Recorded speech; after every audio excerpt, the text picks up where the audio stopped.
میرا سوال ہے کہ تیسری جنگ عظیم میں جو تباہی آئے گی تو الحمدللہ احمدی ہر ملک میں الحمدللہ پھیل تو رہے بھائی آئے گی ہے. ہیں. نہیں نہیں احمدی ہر ملک میں پھیل رہے ہیں اس کے لیے الحمدللہ. تو وہ کس طرح انوالو ہوں گے اس طرح کی تباہی میں اگر پوری دنیا میں جنگ عظیم؟ ہیں بادشاہ نے فرمایا ہے نا، آگ ہے پر آگ سے وہ سب بچائے جائیں گے جو کہ رکھتے ہیں خدائے ذوالعجائب سے پیار. تو اللہ تعالیٰ سے پیار کرو تو بچ جاؤ گے. ٹھیک ہے. باقی مرنا جینا دھارے کے ساتھ ہے نا.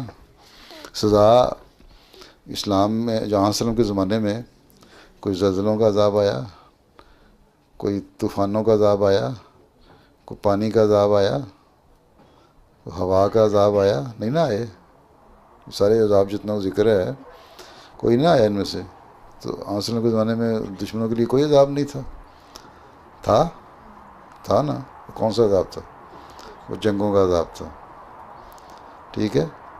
جنگوں کے ذریعے سے دشمنوں کو مارا کیونکہ جنگیں ہی ان پہ چھیڑی گئی تھیں. ٹھیک ہے. لیکن ان جنگوں میں کیا مسلمان شہید نہیں ہوئے؟ خود حضرت صلی اللہ علیہ وسلم خود کے دانت شہید نہیں ہوا اور زخم نہیں ہوئے. اتنی حد تک آپ زخمی ہو گئے کہ احد کی جنگ میں گر پڑے زمین پہ اور کافروں نے سمجھا کہ نعوذ باللہ آپ فوت ہو گئے ہیں. ٹھیک ہے نا. تو اگر تھوڑے بہت اگر ہوں گے تو صحیح، لیکن جو بڑی نسبت ہے احمدیوں کی وہ بچ جائے گی. اور اسے تعاون کی عذاب آیا. نے فرمایا کہ جو نیک آدمی ہے جو میری تعلیم پہ پوری طرح عمل کر رہے ہیں وہ تعاون سے بچ جائیں گے، اور وہ بچ گئے سارے. تو اسی طرح